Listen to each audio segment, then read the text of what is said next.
ऐसा क्या हो गया था जो यीशु मसीह के चेले क्रूसिफिकेशन के समय डर रहे थे, छुप रहे थे।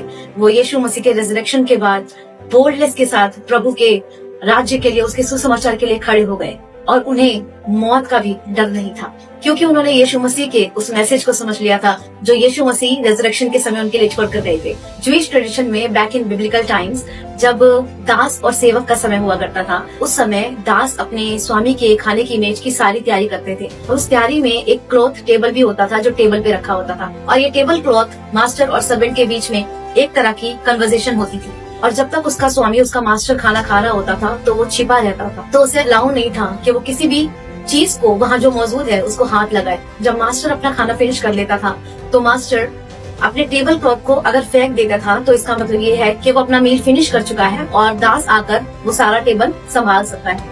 लेकिन अगर मास्टर उस टेबल क्लॉथ को फोल्ड करके रख देता था तो इसका मतलब ये होता था कि मैं फिर इसी जगह पर आऊंगा।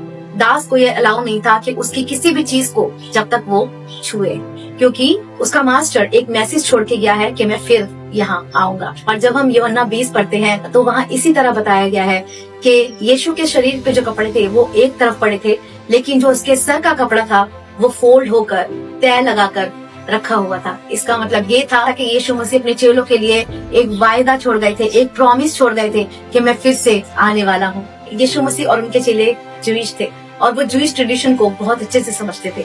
इसीलिए जब उन्होंने इस हिडन मैसेज को समझा तो उन्हें विश्वास हो गया कि यीशु मसीह जो जो बोल के गया है वो सब जरूर पूरा होगा। यीशु ने जब कहा कि मैं जिंदा हूँ, तुम भी जिंदा रहोगे, तो वो भी पूरा होगा।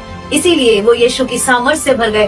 तभी जो चेले क्रूसिफिकेशन के समय डर रहे थे, छुप रहे थे, यीशु से भाग रहे थे, वो ही यीशु मसीह के राज्य के सुसमाचार का प्रचार पूरी बोल्डनेस के साथ करने लगे। और मैं आपसे कहना चाहती हूँ कि यीशु मसीह जीवित है। वो हमारे लिए संदेश छोड़ गया है कि वो वापसी आ रहा है, और जितने भी यीशु मसीह के जी उठने की, रेजरेक्शन की सामर्थ पर विश्वास करते हैं, उनके सारे मरे हुए काम भी जी उठते हैं।